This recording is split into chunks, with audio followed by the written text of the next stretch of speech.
Vamos agora pra Tadaimao Kaeri, um anime passou um pouco baixo do radar essa temporada, eu acho que pouca gente pegou pra ver. Mas aqui a gente tem a família Fujiyoshi, que o nome já... Fujiyoshi! Quase! É porque, pô, seria muito sugestivo, né? Já é? E já é, né? Yoshi Fujiyoshi! Pois é, porque a gente tem uma família de Omegaverso, não sei se o termo é certo esse. Você tem uma história do Omegaverse, de uma família onde você tem um casal e um cara alfa com um cara ômega. Isso. E eu acho... E é basicamente o dia a dia dos dois. E eles têm um filho. E eles têm um filho, exato. Dito isso, o que... Eu vi o primeiro episódio e falei, nossa, o Kawaii Koto, bonitinho, bobinho. Mas a produção, rapaz do céu, eu falei, tô tranquilo, tô suave.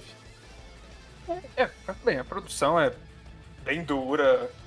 O máximo de animação que você vai ver aqui é os brilhinhos e florzinha pipocando pra todo lado da tela quando eles querem mostrar o casalzinho ou indício de romântico. Bem aquele trope shoujo clássico de brilhinho na tela quando tá mostrando o casalzinho ou dois possíveis pares ou coisa do tipo. De fato, o foco disso daqui é o slice of life da família e destaque pra criança, pelo menos pro filho mais velho do casal, que é esse daí. Depois nasce uma filha no meio da história. Já tô dando spoiler, desculpa. Ih. Não, mas vamos lá. Destaque, inclusive, pro casal e pra criança, que é dublada pela mesma dubladora da Anya. Inclusive, é muito legal, porque só faltou o Peanuts e o Waku Waku. Pra falar. O Waku Waku é muito bom. E no final do dia, o grosso desse anime é ser essa história fofinha do casalzinho cuidando com o filho e ele se apoiando nas dificuldades, porque existe preconceito nesse mundo entre alfas e ômegas. Uhum. Eu não sou muito conhecedor do Omegaverse, essa é a primeira obra de Omegaverse que eu pego pra ver. Pesquisando por cima, o Omegaverse é um tipo literário, um agrupamento literário de histórias, onde você tem um determinismo biológico de comportamento humano em função de tipagens que são baseadas naquele estereótipo de tipagem de lobo, de matilha de lobo. Então você tem os alfas, que são dominantes, que são mais agressivos. Você tem os betas, que são pessoas, vamos dizer assim, seriam os humanos normais. E você tem os ômegas, que são mais submissos, etc. E no caso aqui, os ômegas machos têm os dois órgãos reprodutivos, né? Eles têm um útero, no caso o macho tem um útero, e no caso aqui podem engravidar e ter filhos e tudo mais. E inclusive esse anime traz um pouco consigo uma questão do Omegaverse, pelo menos lendo aí sobre o assunto, que é essa questão de feromônios, essa questão de compulsividade, essa questão de biologização e pré-determinação de determinados comportamentos humanos em função de uma tipagem biológica. Muito complexo demais se o anime, na verdade, quer ser a história de BL do casalzinho cuidando da criança, enquanto as pessoas à volta vão aceitando esse relacionamento e outros relacionamentos vão se formando. Você também tem um outro casal que se forma, e um pequeno spoiler. E o ponto que eu gostei desse negócio, porque o musiquinha já colocou ali, macho se pegando, mas tem assédio. Então, eu vou ter que entrar em um pouquinho de spoilers em relação a esse anime pra explicar uma coisa muito legal. Esse anime vai entrar nessa questão de assédio? Vai. E vai entrar de um jeito interessante.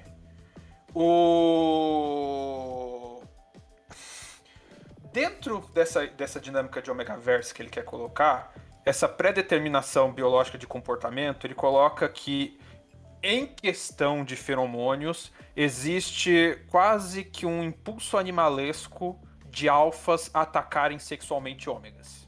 Então, quando o ômega entra no cio, literalmente é o termo que usa, os feromônios que ele exala fazem com que os alfas ataquem ele sexualmente. E daí você tem toda uma barreira social para relacionamentos entre alfas e ômegas, e isso é colocado por cima, mais no final da história, de um jeito interessante. Porque já botaram aí no chat, pô, isso não tá meio red pill? Então, tá. Mas eu gostei da forma que foi feita aqui, porque ele tenta brincar pelo outro lado. Inclusive, ele tenta brincar com uma coisa muito legal que se chama consentimento. Porque ele bota essa situação e conversa sobre isso. Por exemplo, o casal principal é um casal de um alfa com um ômega.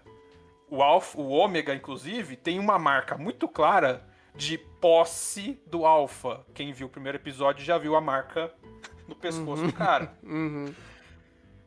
No meio do anime, isso é conversado. Ok, essa relação se formou só em função desse predeterminismo biológico que eles querem colocar ali? Não. Tanto é que ele fala, não, esses dois namoraram por muitos anos. E o relacionamento só se consolidou quando o alfa da relação ali suplantou essa barreira. Eu só vou te fazer minha posse, minha propriedade, a partir do momento que eu passar por isso e tiver o seu consentimento, que for para além dessa questão.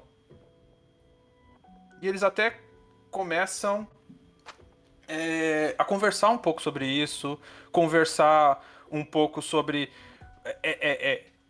esses papéis sociais e como que essa ideia de preconceito enrustido vai se colocando de um jeito interessante. Então, por mais que... E aí que é o ponto que eu achei mais interessante desse anime. Por mais que essa questão de alfa, beta, ômega, literalmente é a mesma ideia que os Red Pill usa, é a mesma ideia. Esse conceito deturpado de... E aqui eu deixei as fãs e os fãs de BL puto comigo, me desculpa. Mas sim, a base desse conceito é o conceito que os Red Pills usam. Só que pelo menos aqui em Tadaima ao Kairi, isso é tratado de uma outra forma. Eles tentam conversar sobre isso, e o anime não é sobre isso. O anime é sobre o casal e a criança, e o casal superando as adversidades e tendo o seu dia a dia ali em prol da criação dos filhos. Em prol de criar um ambiente saudável e, mais importante que tudo, criar um ambiente para além dessa estereotipação e dessa predeterminação que a sociedade coloca em cima disso para que a criança possa ser livre e se construir para além dessas barreiras. Bacana. Até porque o conceito Red Pill, vamos dizer assim, não nasceu no Red Pill, né? Eles pegaram... Não, esse conceito ele parte de uma interpretação errada sobre agrupamento de matilha de lobos. Sim. E esse mesmo entendimento errado é uma das bases da ideia do Omegaverse, mas aqui é executado de forma completamente diferente. O que é inclusive uma experiência para além da narrativa do anime, novamente. Tadaima ao Kairi é o anime fofo. É o anime fofo do casal cuidando dos filhos e conversando sobre a relação deles. Legal. E por ter essa dinâmica, por estar nesse universo, por tangenciar essas questões, ele acaba colocando esses panos na mesa, mas de forma até bastante secundária. Eu até gostaria que ele trabalhasse um pouco mais isso. Eu gostaria que eles botassem mais isso na mesa, que eles colocassem mais, que eles falassem mais do relacionamento, que eles falassem mais sobre essas dinâmicas que eles querem colocar ali, porque o pouco que eles colocaram no final tem diálogos interessantes aqui, mas não é a proposta do anime. A proposta do anime é real, ali o casal. E não só isso, né, que eu falei de, ele subverte um pouco essa questão de alfa, beta e ômega. É muito interessante que você tem um beta sendo muito mais atacante que o alfa nesse anime. Olha só. Você tem um casal secundário aqui, que eu acho fantástico, que o atacante da história é o beta. E ataca pra caramba o garoto! Muito! Claro, ataca naquele trope shoujo de tá atacando, mas sem saber que tá atacando, essas coisas, mas... Novamente, eu acho interessante como ele pega essa premissa que é facilmente cai pra umas coisas muito esquisitas, ele não nega, tanto é que a ideia de que, pô, tem um ômega no cio na minha frente e o alfa quase não consegue segurar os próprios instintos. Acontece. Mas, novamente, a forma como ele traz isso, a forma como ele conversa, e depois como ele traz e depois a conversa sobre consentimento, sobre integração, sobre, né, até suplantar esse pré-determinismo biológico, pô, sim, bater um tesão de olhar pra tu, mas não é por isso que eu vou te comer.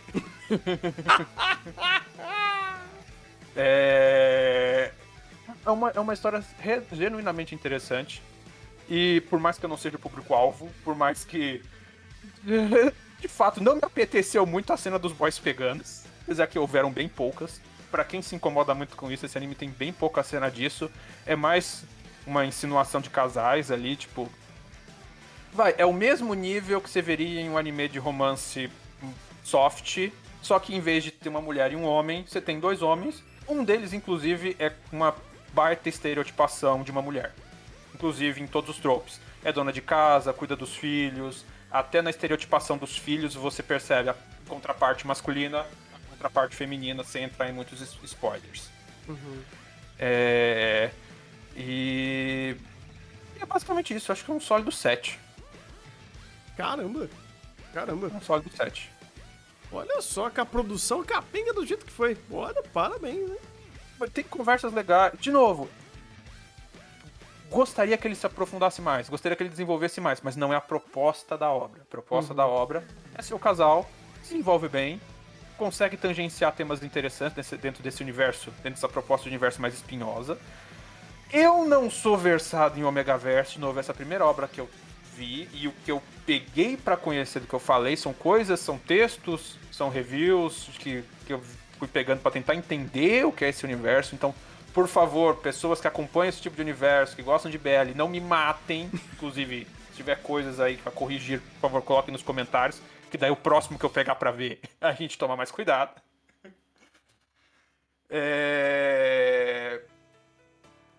Mas tá aí, é uma obra interessante. E pra quem gosta da dubladora da Anya fazendo coisas fofas como interpretando crianças, um excelente anime também.